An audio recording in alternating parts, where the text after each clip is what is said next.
You know, we got a lot of older guys. You know, we really want to get this from Aaron. You know, this is last year of college. You know, I'm just happy with the overall effort we gave. I mean, a lot of guys stepped up. You know, Jaron Stevenson, man. You know, he didn't hang his head one time, man. Everybody, you know, kept pushing him. He kept fighting. You know, he made some big plays. So, I mean, it's amazing just to see, you know, the growth. Yeah, we started a little shaky, but you know, we didn't let up at all. You know, defense really, you know, helped us tonight. You said the other day you had some words with Grant Nelson to tell him to get up. Do you have any words for Stevenson? Oh yeah, most definitely. I mean, after this, you know, 2 air balls, you know, went up to him. So, be yourself, bro. Be yourself. I mean, he's a passionate guy. I mean, emotional guy. Bro, for him to be a freshman and step up in a big game like this, man, it's unbelievable. Nick, you guys get UConn next. Last year, I mean, it's like, you know, the other teams that was left here. I mean, we saw either teams from this year or last year. So, you know, another team we gotta, you know, have great intent about, you know, lock in, you know, and go play our best basketball. Nick, you told us yesterday nothing was going to keep you out of this game. You had the boot on even when you walked out of the bus. You know, walk us through the process of getting you ready and how did it feel to step out there and play through that? Shout out to Clark Holter, man. I mean, it's been, you know, unbelievable last, you know, 15 days. You know, I've been dealing with my heel. Just been night in, night out, all day. Just straight treatment, like just, you know, just taking it serious, you know, being professional about what I do. I mean, you know, and it's good that you can have a great relationship with an athletic trainer like that. You know, you sit around and just do treatment all day and, you know, still have fun. So ultimately, man, I really appreciate him, you know, for you know, having me available for today, you know, feeling my best. It's just amazing, man, and I can't give enough props to him, you know, for that. Clemson, you know, was hitting some threes late, and then, you know, Alabama seemed to keep coming to you. You had an and one, a couple layups, you're getting offensive rebounds, playing through the pain. You know, what was that grind like, and being, you know, having your team turn to you in the biggest moment? Oh, I mean, I wouldn't even say turn to me. It was just being ready in the right moments, you know, being in the right spots. It's amazing, man. You know, you never know who next is going to be. I'm in love with this team, man. I mean, it's just, you look around, you never know who's going to go off, who's going to pop off. I mean, it's big time for, you know, guys to step up in games like this. When did you realize that you might have to be one of those dudes tonight?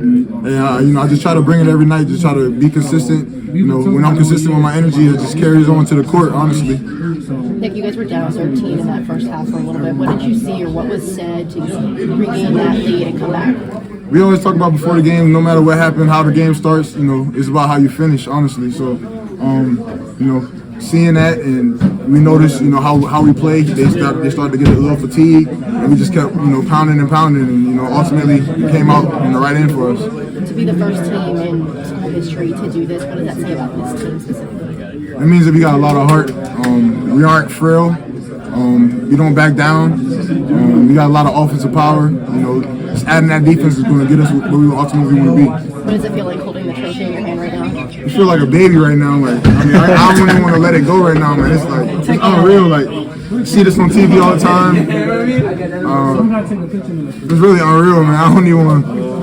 It's unreal, man. That's all I can say about it right now. I can't even go in too much about it, but like, just holding it right now, and just, you know, the job not finished though. I mean, we still got, you know, 2 more games, you know, one at a time though. Thank you, Nick. Thank you. Nick, I talked to you a little while back about your past March Madness game and that big game against Texas A&M Corpus Christi. How does it feel to, you know, now your bigger game takes a jump to the Elite Eight and, you know, on the biggest stage, and you come in full circle from where you come from? It's really big time, man. Like, you know, it's just buying into whatever role that's in place for me. So, you know, just buying in last year, doing what I could, giving my energy, and like I said, you know, just carrying that, and, you know, my change of my role from this year, playing more minutes, you know, still giving energy, you know, and, you know, coaching my teammates and bettering them as well, you know, ultimately helps all of us, you know, connect and have connectivity. I saw you in the moment you were talking, I think it was to Sam on the bench during a timeout, and, you know, got it, not hostile, but, you know, you were talking him up, trying to figure things out. You know, how did you guys, you know, kind of compose yourselves, and then, you know, what was the conversation that's something, you know, we try to, you know, do our best with. You know, we try to hold each other accountable.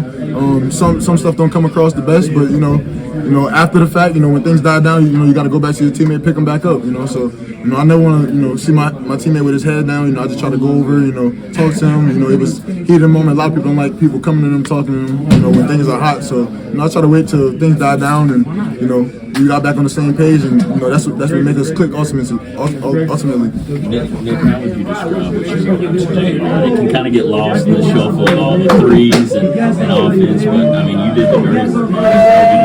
I give a lot of credit to the team, man. Like, we stick with it, man. I don't do what I do if, guys don't, handle their business on their end. So, it's really this big time on, how many guys can step up in big moments.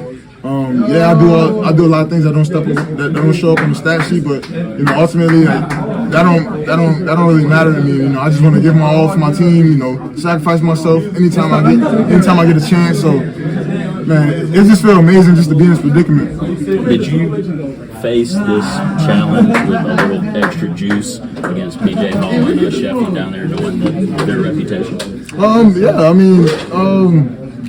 went in the game just prepared as any other game. I feel like I told the guys, this is all about who wants it more. Prove them wrong. You look at I send tweets to the team messages and tell them like, bro, guys think we're really gonna lose this. Like, I hope y'all really want this. This is fuel to the fire for me. Y'all probably see me came in the game like hot, like I had a mad face on, like I was ready to go. I didn't start my best, but my teammates kept me pushing, kept me going, and ultimately we finished the job. Who's got it better than you right now? You got the market, you got the trophy. I don't know, man. Without my teammates, I wouldn't have none of this. So it's really big time, and I really appreciate the fans, the support, my teammates, my coaches, everything we have in line. Honestly, it was great, man, just to be holding this. I never think I'd be holding this, being from Seabrook, South Carolina, small town. It's just a dream come true, honestly. Seabrook.